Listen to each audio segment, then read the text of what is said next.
اور یہ کہنا جائز بھی ہے. اور اگر میں یہ کہہ دوں کہ یا علی مدد کہنا سنت ہے تو بیگانہ ہوگا. اور دوسری بات یہ کہ اب تک جو ہمارے علماء کرام دلائل دیتے تھے وہ دلائل ان کے بڑے کمزور تھے، اس لیے وہ لوگ ہمارے اوپر حاوی ہو جاتے تھے اور ہمارے علماء کمزور پڑ جاتے تھے. سب سے پہلی بات ان کی یہ تھی، سب سے پہلی دلیل یہ تھی ایاک نعبد و ایاک نستعین، کہ اس کا ترجمہ یہ ہے کہ اے اللہ ہم تیری ہی عبادت کرتے ہیں، تجھ ہی سے مدد چاہتے ہیں. تو معلوم یہ ہوا کہ عبادت بھی اللہ کی ہوگی اور مدد بھی اللہ ہی سے مانگی جائے گی. نہ عبادت کسی کی ہو سکتی ہے نہ مدد کسی سے مانگی جا سکتی ہے. اگر کوئی دوسرے کی عبادت کرے تو دوسرے کی عبادت کرنا بھی شرک، دوسرے سے مدد مانگنا بھی شرک. یہ قرآن کی آیت ہے، اب اس کا کوئی انکار بھی نہیں کر سکتا. ہر آدمی آ کے حیران و پریشان ہو جاتا ہے، یار دلیل بڑی کمزور، دلیل بڑی مضبوط ہے، بڑی قوی دلیل ہے، تو ہم یا علی مدد کہیں گے نہیں. بہت سے لوگوں نے یا علی مدد کہنا چھوڑ دیا اور کئی سال سے فون آ رہے تھے کہ قاری صاحب اس کا جواب ضرور دیں، اس کا جواب ضرور دیں، لیکن میں مصروف ہے اس لیے جواب نہیں دے پایا. تو عزیزان ملت اسلامیہ، جہاں سوال ہوتا ہے وہیں جواب ہوتا ہے، جہاں کھویا جاتا ہے وہیں پایا جاتا ہے. ہاں، اور منافق جو ہوتا ہے نا بے وقوف ہوتا ہے. خدا جب دین دیتا ہے تو عقلیں چھین لیتا ہے.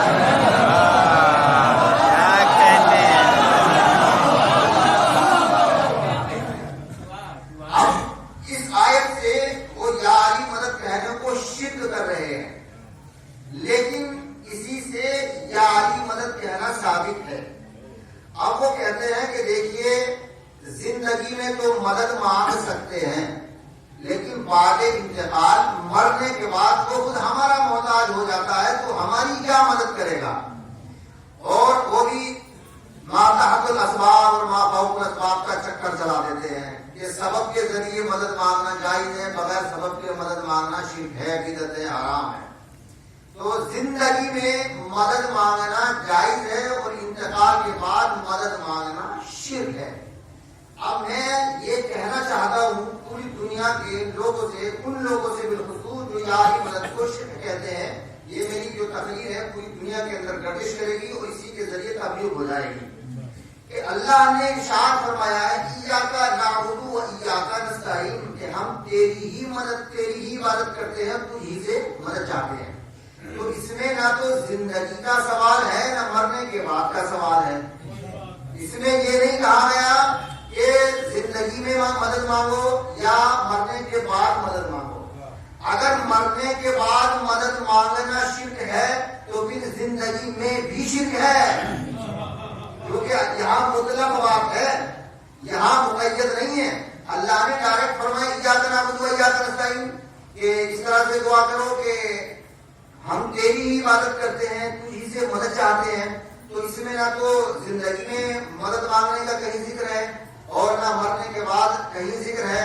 اگر مرنے کے بعد مدد مانگنا شرک ہے تو اسی طرح سے پھر زندگی میں بھی مانگنا شرک ہے.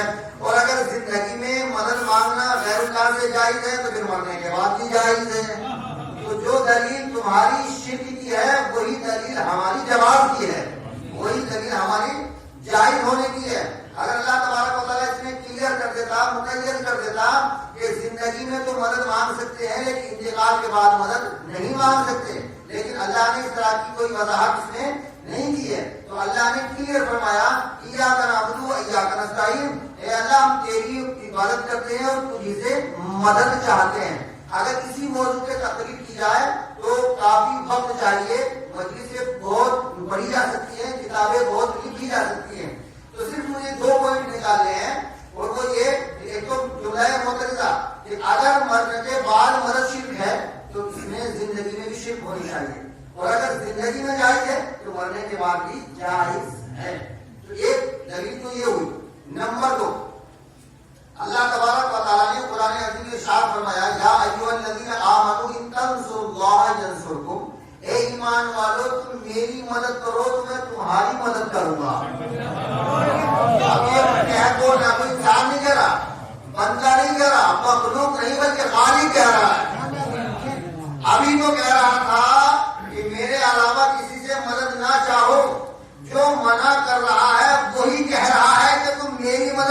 तुम्हारी मदद करूंगा। जो मना कर रहा है वही कह रहा है कि तुम मेरी मदद करो तो मैं तुम्हारी मदद करूंगा।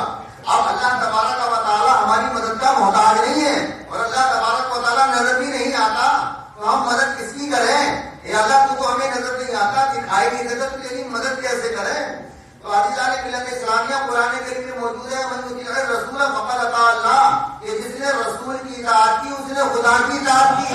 तो नतीजा निकल गया कि जिसने रसूल की मदद की उसने खुदा की मदद की।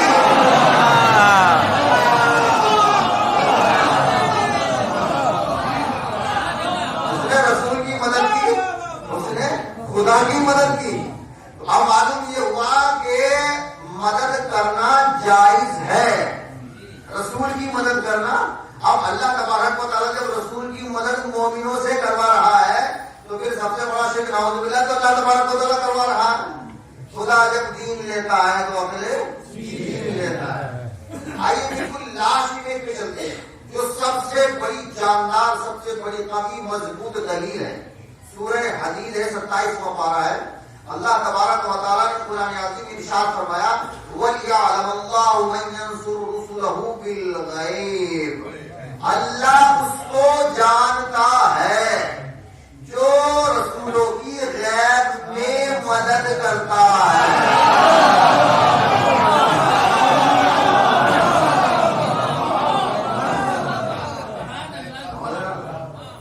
अब इसमें कितने नुक्ते हैं? अल्लाह उसको जानता है, यानी जो अल्लाह जिसको जानता है वो अल्लाह नहीं है, वो गैरुल्लाह है। अल्लाह अलग है और अल्लाह जिसको जानता है वो अलग है। तो अल्लाह उसको जानता है जो रसूलों की, रसूल की नहीं, ये जमा का सिला है, रसूलों की मदद करता है और वो भी गैब में। भाई हमारे रसूल तो सबसे आखिर में आए हैं ना, इससे पहले बहुत सारे रसूल आए हैं। तो इसका मतलब है कि अल्लाह जिसको जानता है उसने तमाम रसूलों की मदद की है, ये कुरान से साबित हो गया। और वो भी गैब में, तो जो गैब में रसूलों की मदद करता है अल्लाह उसको जानता है। तो मालूम ये हुआ कि गैब में मदद करना भी साबित हो गया, गैब में मदद साबित हो गई। अब चाहे जिसने की, जिसने करवाई, जिसकी की, लेकिन गैब में मदद तो साबित हो गई। जब गैब में मदद साबित हो गई तो जो लोग ये कहते हैं कि गैब में मदद मांगना शिर्क है, तो अब उनका ये जुमला बिल्कुल गलत है। ये जो उनका सवाल है, एतराज है, बिल्कुल बातिल हो जाता है। अब इस आयत के तहत गैब में मदद जायज है, ये साबित हो गया। तो अब जो लोग ये कहते हैं कि यारी मदद कहना शिर्क है, उन्होंने कुरान का इनकार किया और कुरान का इनकार करना काफिर है। अब जो नतीजा निकलता है वो ये निकलता है कि जो यारी मदद कहने को कुफ्र कहे, शिर्क कहे, बिदअत कहे, हराम कहे, वो खुद काफिर हो जाता है। यारी मदद कहना कुफ्र शिर्क नहीं है, बल्कि जो यारी मदद को शिर्क कहते हैं वो कहने वाले खुद काफिर है। अच्छा, अब हमें पता ये लगाना है कि जो गैब में मदद करता है अल्लाह उसको जानता है, वो है वो है कौन? आदिजान मिल्लत इस्लामिया अल्लाह तबारक व तआला ने अपने महबूब जनाब मुहम्मद रसूलुल्लाह से इरशाद फरमाया, मेरे महबूब मुझसे दुआ मांगो, कुर रब्बी अदखिलनी मुदखला सिद्क़िन व अखरिजनी मुखरज सिद्क़िन वजअलनी मिन लदुनका सुल्तानन नसीरा।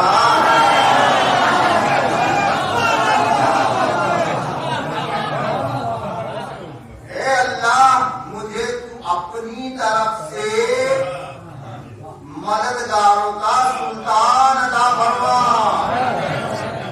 मददगारों का सुल्तान अता फरमा।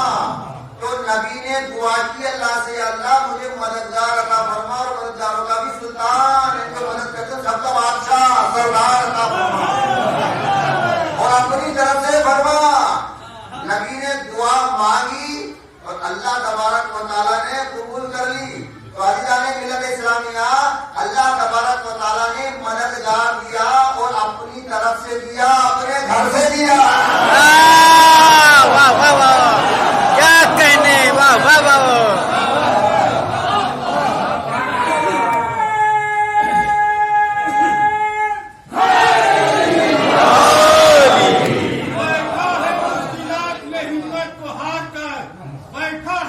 मुश्किलात में हिम्मत को हार कर ऐ बदनसीब देख अली को पुकार कर। मरहब का कत्ल भी कोई खैबर का कत्ल था, देखा था जुल्फ़िकार का ससुराल।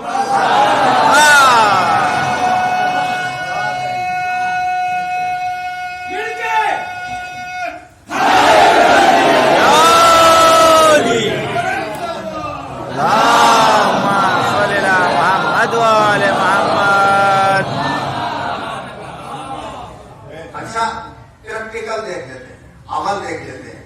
तो आपका सुना सुनाया है सारा मामला, मुझे तो सिर्फ तजदीद करनी है। जंगे खैबर में 39 दिन तक कोई नतीजा नहीं निकला। वाह वाह वाह वाह वाह। हजरात जाते थे, बखैर वाफियत वापस आ जाते थे।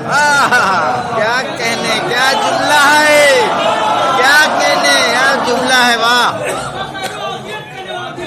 क्या जुमला है। मरहब का दीदार करते थे, वापस आ जाते। इससे ज्यादा अदबी जुमला मैं नहीं बोल सकता। बेशक बेशक बेशक। जाते रहे, आते रहे, वक्त गुजरता रहा। अब वो यहूदी जो थे खैबर के, वो भी बड़े चुस्त चालाक थे। उन्होंने कहा यार मोटी भारी है, फौज है, इसको खत्म करके अलग करो, मुहासरा टूट जाएगा। तो मरहब ने कहा मकसद मुहासरा टूटने का, हारने का और जीतने का नहीं है। मकसद है मुसलमानों के नबी को झूठा करना, मुसलमान नबी को, क्योंकि मुसलमानों के नबी ने कहा है ना कि हम 40 दिन में खैबर का किला फतह कर लेंगे। अब 39 दिन तो हो गए, एक दिन तो बाकी है, एक दिन और सब्र कर लो, मुसलमानों का नबी झूठा हो जाएगा तो अपना काम बन जाएगा। लेकिन जिसको अल्लाह रखे उसको कौन सके। जब 40वां दिन की सुबह हुई तो आका अलैहिस्सलाम इरशाद वाह वाह वाह, क्या कहने, क्या कहने।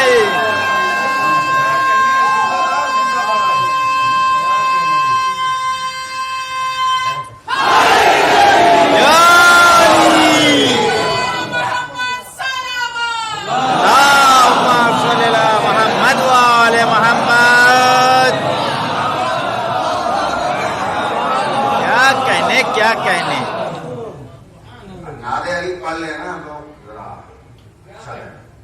नादे अली मज़हर अजाइब तजिद लक फिन नवाइब कुल्लु हम्मिन व गम्मिन सयंजली बिअज़मतिक या अल्लाह या अल्लाह या अल्लाह बिनबुव्वतिक या मुहम्मद या मुहम्मद या मुहम्मद बिविलायतिक या अली या अली। वाह मोहम्मद वाले मोहम्मद। तो कुरान ने कहा कि अल्लाह उसको जानता है जो गैब में रसूलों की मदद करता है।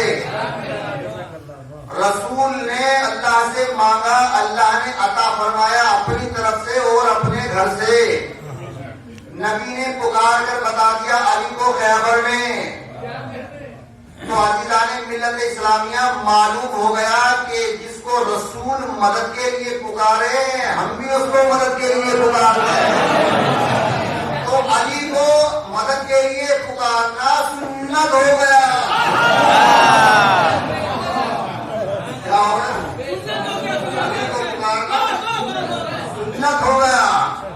तो अब यारी मदद को शिर्क ना कहना, वरना जहन्नम से तुम्हें कोई बचाने वाला नहीं है।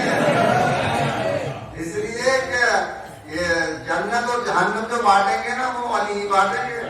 रसूल ने फरमाया यारियत का कसीमन नहर वल जन्नत। अब अगर तुम्हें जहन्नम में जाना है तो शिर्क के फतवे लगाते रहो।